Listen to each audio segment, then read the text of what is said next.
Όταν ακούμε τη λέξη αυτοπεποίθηση, φανταζόμαστε κάποιον που μπαίνει σε ένα χώρο και νιώθει πάντα άνετα. Που μιλάει χωρίς να αγχώνεται ποτέ. Που δεν αμφιβάλλει ποτέ για τον εαυτό του. Αλλά στην πραγματικότητα αυτό δεν είναι ορισμός της αυτοπεποίθησης.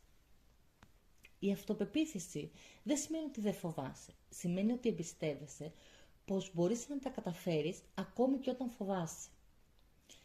Υπάρχει μια λέξη, μια έννοια που λέγεται αυτοαποτελεσματικότητα.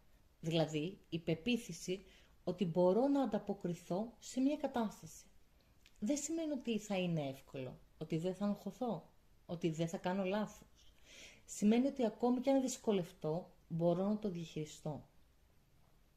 Δύο παραδείγματα που θα μπορούσα να σου φέρω εδώ είναι το γεγονός ότι μπορεί να αγχωθώ πριν μιλήσω μπροστά σε κόσμο ή μπορεί να έχω αμφιβολίες πριν από μια νέα επαγγελματική κίνηση.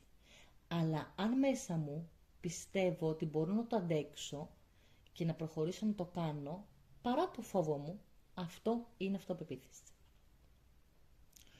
Πού μπερδευόμαστε? Ένα βασικό σημείο. Περιμένουμε πρώτα να νιώσουμε έτοιμοι. Λέμε πολλές φορές. Όταν αποκτήσω περισσότερη σιγουριά θα ξεκινήσω.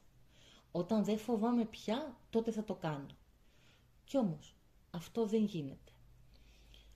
Έχει φανεί ότι η αυτοπεποίθηση χτίζεται μέσα από τις εμπειρίες, όχι μέσα από τις σκέψεις.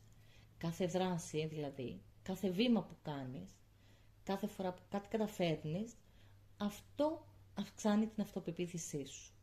Άρα η αυτοπεποίθηση χρειάζεται ενέργειες και όχι σκέψη. Δηλαδή, πρώτα κάνεις κάτι, μετά βλέπεις ότι τα κατάφερες, μετά αυξάνεται η εμπιστοσύνη σου και μετά έρχεται η περισσότερη άνεση που θα ήθελες. Η άνεση είναι για το αποτέλεσμα, δεν είναι προϋπόθεση για να ξεκινήσεις. Τι σημαίνει λοιπόν όλα αυτά στην πράξη? Αν θέλεις να χτίσεις αυτοπεποίθηση, μην προσπαθείς να εξαφανίσεις το φόβο.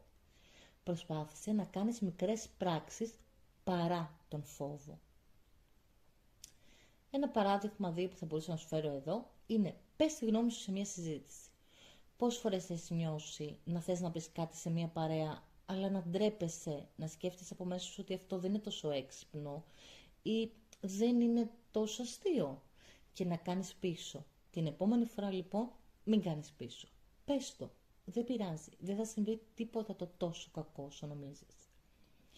Ανέλαβε μια ευθύνη που σε αγχώνει λίγο. Μπορεί να είναι κάτι στην δουλειά σου. Μπορεί να είναι κάτι που σου αναθέσανε και όλο το αναβάλεις και το αφήνεις.